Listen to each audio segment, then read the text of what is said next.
C'est bon, c'est officiel, le Brésil rejoint la Croatie en quart de finale et quel match ils nous ont sorti vraiment. Quel match de l'équipe brésilienne. Alors ça va être un débrief assez court parce que ils ont gagné 4-1, du coup en soi il n'y a pas grand chose à débriefer dessus parce qu'ils ont été largement au-dessus des Coréens. Mais en fait cette équipe du Brésil aujourd'hui, ils nous ont vraiment donné l'impression d'être le Brésil. Dans le sens où c'était une équipe qui avait l'air d'être joyeuse de jouer, c'était une équipe qui donnait envie de les voir jouer, c'était vraiment l'équipe type du Brésil on va dire. Quand je te parle du Brésil, tu penses à un truc dans ta tête et ben ce que tu penses c'est ce qu'ils ont fait aujourd'hui. Il y avait des dribbles, il y avait des beaux buts, il y avait vraiment une grosse domination, une surdomination même du Brésil. On va me dire que c'était la Corée en face, mais on a vu dans cette Coupe du Monde qu'il n'y a pas de petites équipes. Et le Brésil aujourd'hui, ils ont vraiment joué à leur image. C'était vraiment l'équipe du Brésil, du Brésil. J'ai aussi envie de parler d'un joueur, c'est Richarlison. Faudra commencer à mettre du respect sur son nom. Parce que ce mec qui s'est fait critiquer lors du transfert à Tottenham, je dis pas que toutes les critiques sont injustes ou c'était pas mérité. Mais en tout cas, il fait fermer des bouches. Là, c'est la Coupe du Monde. Il est le buteur de l'équipe du Brésil. C'est peut-être la meilleure équipe de cette CDM avec l'équipe de France et peut-être l'Angleterre. Et Richarlison, il tient son rôle, il est titulaire. Bon, même si Jesus s'est blessé, il avait bench Jesus. Et il plante, il a mis le plus beau but de cette Coupe du Monde, il continue de planter. On voit encore un petit peu qu'il y a des petits déficits au niveau de la finition, mais c'est un mec, je pense, dans quelques années, parce qu'il est même pas encore à son prime. C'est-à-dire que dans quelques années, je pense qu'il va faire partie facile des top 5, top 10 meilleurs 9 du monde. Sinon, si je devrais parler de l'équipe du Brésil, c'est une équipe qui était très très à l'aise, qui jouait comme il voulait. En gros, si je dois résumer le match du Brésil, c'est sur cette action-là tout simplement. Voilà. En gros, ce match-là, il résume le match du Brésil pour moi. Ils étaient tellement à l'aise, des gestes techniques de partout, ils gagnent aussi. Point très important, Neymar il s'est pas blessé. Bon, il n'a pas joué tout le match et moi je trouve qu'il a été sorti tard quand même. C'était pas son meilleur match, mais il revient de blessure, je pense que ça joue mentalement. Mais un Neymar qui revient en forme, ça va faire très très mal pour le Brésil parce que déjà qu'ils ont l'air presque injouables. J'ai aussi envie de parler de leur défense. Ils ont la meilleure défense de ce tournoi parce que défensivement le Brésil c'est injouable, c'est une forteresse pour de vrai.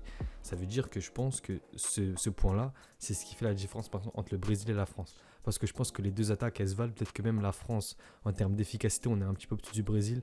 Parce que le Brésil, ils ont beaucoup d'occasions, mais ils marquent pas tout. La France, on en a peu, mais on les met. Mais la défense, je pense que ça peut faire la différence sur un match, par exemple France-Brésil. Parce que la défense brésilienne, elle est imprenable. On a vu ça contre toutes les équipes contre qui ils ont joué. C'est une défense vraiment imprenable. Ils ont pris un but contre le Cameroun, mais c'était l'équipe B. Mais quand il y a la charnière titulaire Thiago Silva, Marquinhos, ça passe pas, il n'y a rien qui passe derrière Thiago Silva. Faut qu'on en parle. Le mec, il a 45 ans.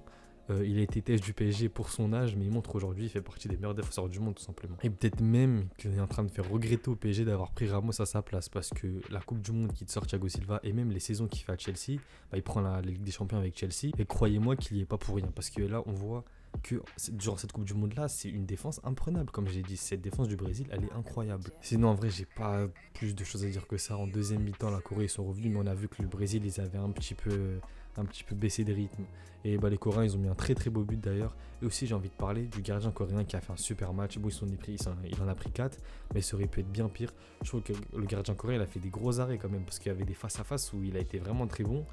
Et ça aurait pu tourner encore pire à l'humiliation que ce que ça a été déjà. Ça veut dire gros respect au gardien coréen, même s'il s'en prend 4 et qu'il est éliminé. C'est le jeu, c'est le Brésil en face, tu veux faire quoi? Je pense que après ce match-là, même si ça reste la Corée en face, en fait pour moi la plus grosse équipe des trois entre la France, le Brésil et l'Angleterre, ça reste le Brésil parce que défensivement, ils sont intraitables comme je l'ai dit. Et offensivement, ils ont de quoi faire, même si je pense que en termes d'efficacité, je mettrais la France et l'Angleterre devant parce qu'il y a besoin de moins d'action pour mettre des buts. Mais bon, si Neymar est en forme, ça va faire encore plus mal au niveau de la finition. Et cette équipe brésilienne, en fait, au niveau du déséquilibre, elle peut te faire bouger toutes les défenses. Par exemple, la défense de la France contre l'attaque du Brésil, ça va être effrayant. Parce que la défense, ça fait peur. Pour moi, il faut qu'ils mettent Konaté rapidement. Parce qu'un poids mécano, je ne vais pas faire le poids face à une équipe comme ça. Déjà, il faudra passer l'Angleterre. Et le Brésil, de toute façon, ils joueront pas la France et l'Angleterre. Ils joueront soit la France ou l'Angleterre en fonction des résultats de Maroc, Espagne, Portugal, Suisse et qui gagne la demi-finale. Du coup, s'il y a une finale France-Brésil, je pense qu'il faudra faire très attention en termes défensifs pour nous, pour les Français, parce que l'équipe du Brésil, défensivement, c'est loin devant nous. Et offensivement, ça se vaut, mais il faut faire attention parce que les genres de détails, on a vu plusieurs équipes, ils se sont fait sortir à cause de ça. Si tu as une défense friable à un moment, il suffit d'une erreur toute bête, c'est fin de Coupe du Monde. Et si ça se passe en finale, c'est encore plus catastrophique. Du coup, dites-moi ce que vous avez pensé de ce match. En vrai, ce que vous avez pensé. Je sais que vous avez pensé que le Brésil, ils ont surnagé. Mais est-ce que vous pensez que le Brésil, ils peuvent la prendre cette année, la Coupe du Monde? Et sinon, bah, vous voyez qui est à leur place. Du coup, ça sera pour la prochaine vidéo. A plus les mecs.